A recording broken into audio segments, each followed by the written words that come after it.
He is a 15th century king of England whose remains were found under a parking lot. Now ceremonies are being held to honor King Richard III more than 500 years after he was killed in battle. Mark Phillips is at Leicester Cathedral in England, where the king will be reburied later this week. Mark, good morning. Good morning. Well, it's not exactly like history coming alive, but it is like being revisited by it in the form of the bones of King Richard III, which are now lying here in Leicester's Cathedral, 530 years after he was killed in battle outside of town.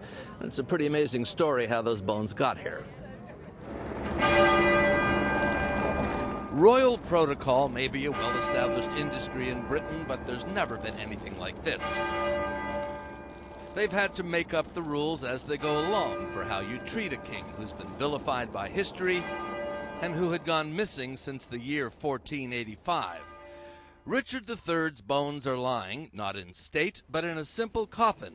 He'll be here until Thursday for whoever wants to come by to pay respects. It was only 3 years ago that his remains were discovered, lying unceremoniously in a long-lost grave that had been covered by a parking lot. He's got 12,000 men. He had been killed in the Battle of Bosworth Field, where John Whitehead gives tours. He makes a charge. The last charge of a king of England. Is that right? The last charge of a king of England. at the head of his troops. Shakespeare says when Richard was knocked off his mount, he offered his kingdom for a horse. But the battle wounds to his skull show what happened when he didn't get one. Richard finally got his horse 5 centuries later, as his coffin was taken in a procession through town. History, written by the Tudor dynasty that deposed him, depicted Richard as a power-mad psychopath and child murderer. But here, he's become something of a local hero.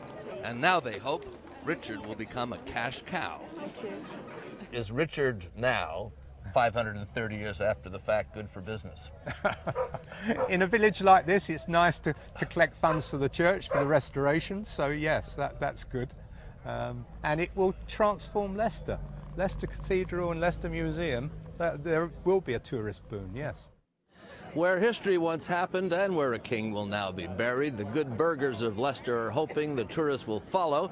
And judging from the crowd scale, they could be right. I always wait to hear what is Mark going to say his last line. Mark, I love everything you do. Good to see you, Mark Phillips. Thanks, Gail. You're welcome. He's still shy about your praise for him. Yes, he's like, leave me alone.